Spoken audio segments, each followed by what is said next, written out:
Today I'm going to do a review of my Vostok Komandirskie K-35 watch. Now this is a watch that really caught my eye when I was browsing the Marinome website, and I'll leave a link there in the description. But the main things, the two things that really caught my eye with this is, one, it's still considered a Komandirskie, which is the entry-level Vostoks compared to the Amphibias, which are the 200-meter full dive watches. But this one had a lot of characteristics of the Amphibia, as well as a very unique design. Look at that bezel. I mean, that is really cool and unique.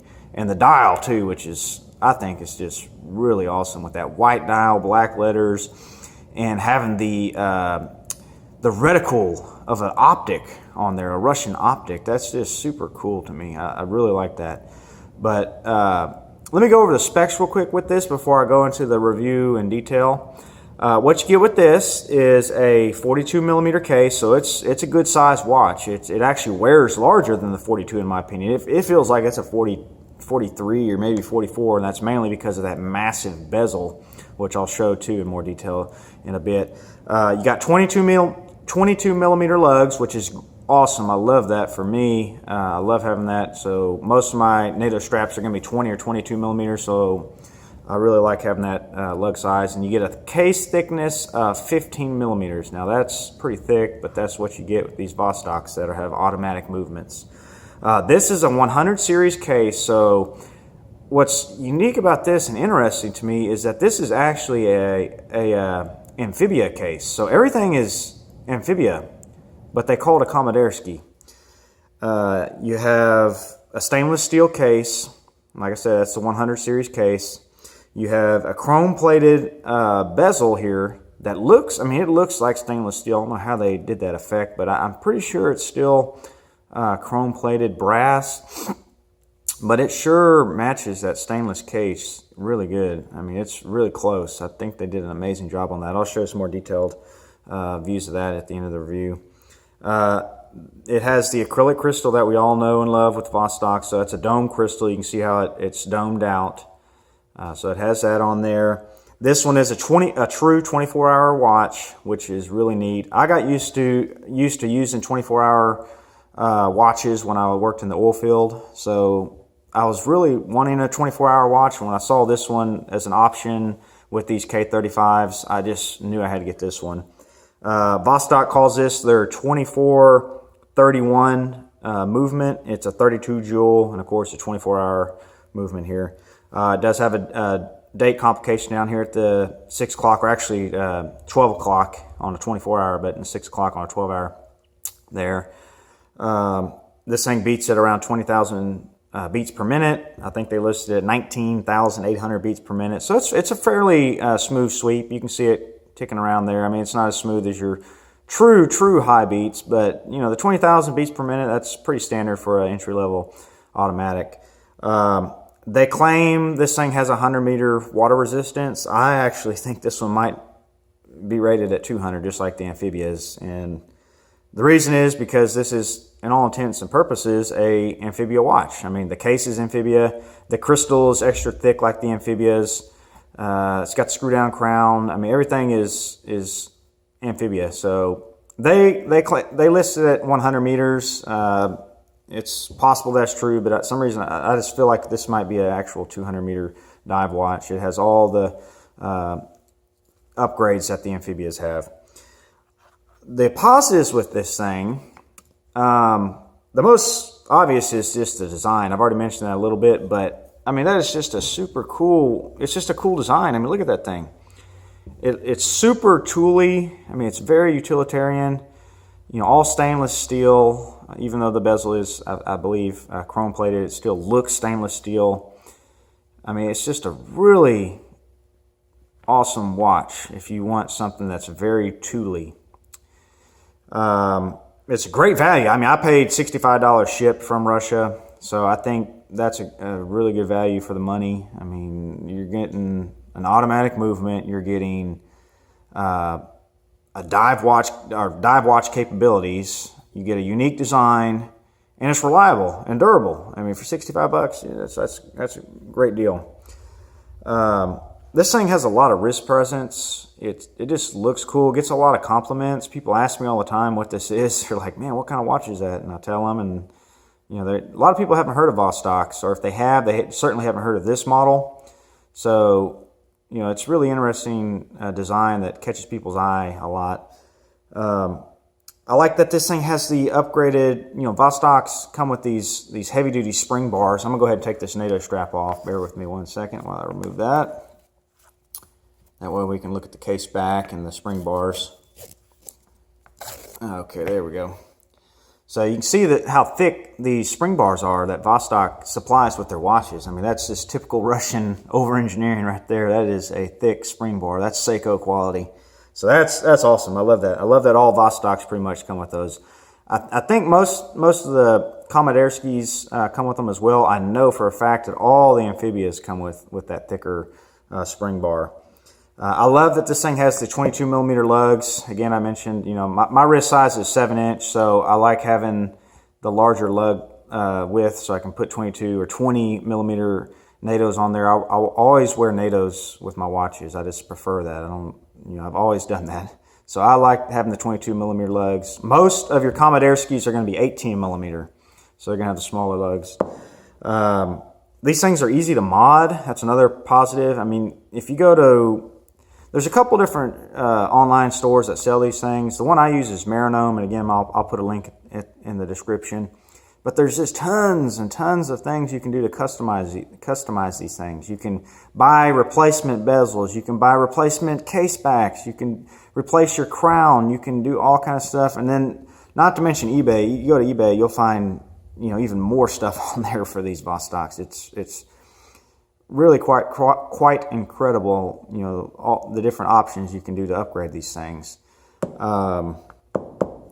I like that this is a 24-hour watch. You just don't see too many of those. There are some companies that make them, but there's just not that many of them. I love that this thing is an actual true 24-hour watch. The negatives. Oh, before I go to the negatives, the accuracy is also pretty good on this one. On my model here, I'm averaging 14.8 seconds a day, plus 14.8 seconds a day. So that's pretty good accuracy for a sub $100, you know, mechanical automatic watch. Now we'll go to the negatives here. The negatives, the NATO strap that this thing came with, because if you go to marinome.com, you can look at the different designs that this K-35 comes in. Some of them have NATO, some of them have bracelets, some of them have leather. The NATO that came from Vostok is pretty poor quality. The stitching's really poor. It feels loose. It doesn't fit right in between the legs. So that basically went into my watch drawer. I never used it. I'm using this one here, which is you know, just a basic Amazon cheap NATO, but it's a solid. It's much better than the one that Vostok came with. So I was a little disappointed in that. I mean, if you're going to supply a NATO with a watch, I mean, NATOs are cheap anyway. I don't know how you screw up a NATO strap, but Vostoks are known for this poor straps. I mean, everyone knows how crappy their you know, metal steel bracelets are, but I was surprised that they could screw up a NATO strap as well. So that was very odd to me that they screwed that up. So the NATO sucks. The rotor is really loud on these, so when you shake them, you can hear at least on this model, I can hear the rotor, and that's just typical of most Vostoks. But you know, if you're used to like a higher end automatic movement, when you move your watch around, you hear that rotor spin around. I mean, even if you can hear it, it sounds different. This one, it doesn't sound like it's scraping, but it sounds just cheap, and that's just part of the Vostok. You know, that's just an aspect of the Vostoks, but that is a negative in my opinion. The bezel from the factory was very loose. I mean, you could sit there and move it with your finger just like this. So what I did is I popped off the bezel, and I'm actually going to do a video soon showing how to do that on a Vostok, to pop off the bezel and adjust the tension spring. That way you can actually see it done, and I'll do it live. But I had to do that on mine, so I had to pop the bezel off, adjust the spring a little bit. So now I have really good, you know, friction on there. It's not going to move unless I want it to. So I like that. Let's see what else. negative, I always mention these with the Vostoks, but the acrylic crystals do scratch. I mean, you can probably see a few scratches on here if you look closely. But they do polish. I always mention that too. But that is a negative. I don't really consider a negative, but a lot of people do. The loom on Vostoks is just poor. It shines for about 30 minutes. Sometimes you get some that go for an hour or two, but it just fades really quick. You know, when you charge it up, turn off the lights, it's really bright. It just fades really quick though. So that's a negative. I wish Vostok would address that. They need to fix that loom problem. The thick case. This is a 15 millimeter watch on the thickness, so it sits high. You can see on that case back there. Let me get a side view. There we go. You can see how far it pokes out, and that's just to accommodate the rotor in there. So it is a thick watch. It's a big watch. I mean, this thing is 42 millimeters, but with that bezel design, it wears larger. So if you got smaller size wrists, this is not the watch for you. This is a big son of a gun here. This thing came with very sharp corners everywhere on it, so that's also a negative. What I did, you know, particularly between the lugs here, it was very sharp enough that when you install a NATO on it, it could fray and cut into the NATO. So of course, I just popped those spring bars out, and I got some sandpaper, and I just, you know, knocked off all the sharp and hard edges. So that was an easy fix, but that's a negative because it came from the factory, needing a little tune-up on those lugs there. So keep that in mind. Also on the bezel, these edges here, in fact, oh, sorry, I bumped the camera there, but the edges there, those points are also kind of sharp. So, you know, if you're wearing this on your wrist, there's a chance it could catch on clothing or rub against something, and it's fairly sharp. I mean, it's not going to cut you, but you'll feel it. I thought about possibly polishing those corner edges too, but I haven't done it at this point.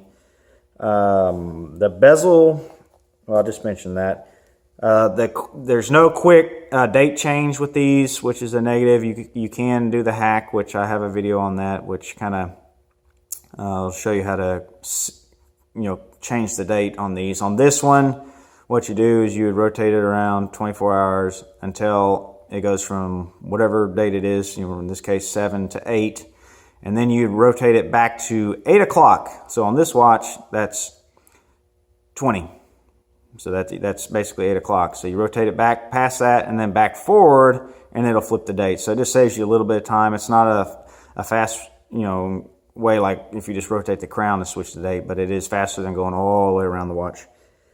There's no hacking too. Again, there's a trick to kind of stop the seconds hand, but there is no true hacking with this watch, so that's a negative.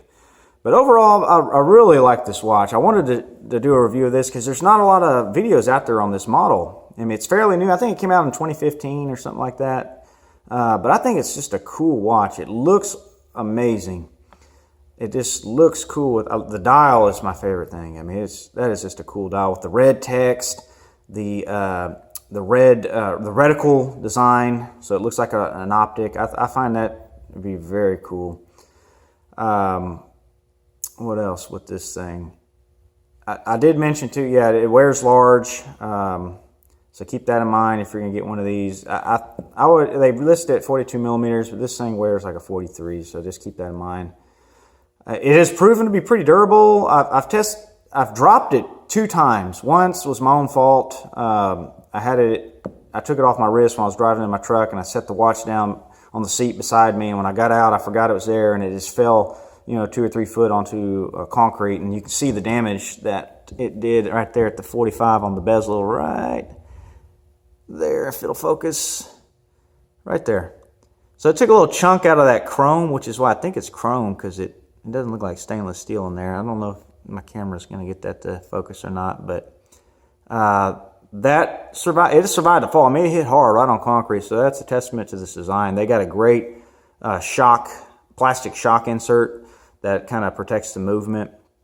So it survived a couple of those falls like that. I have tested a little bit with water. I've got a video on my channel where I've, you know, got it submerged in some water, but I haven't actually gone snorkeling or swimming with this watch yet. Eventually I will, but I have no doubts that this thing's going to hold up. I mean, it's basically like I mentioned, it's an Amphibia, even though Vostok calls it a Komandirskie, but I wanted to do a video on this watch because there's, like I said, there's not a lot out there on it, and I just think it's really cool looking. Let me know if you have any questions on this thing or comments. I'd love to hear from you guys. But anyways, here's a look at my Vostok Komandirskie K-35 watch. Thanks for watching.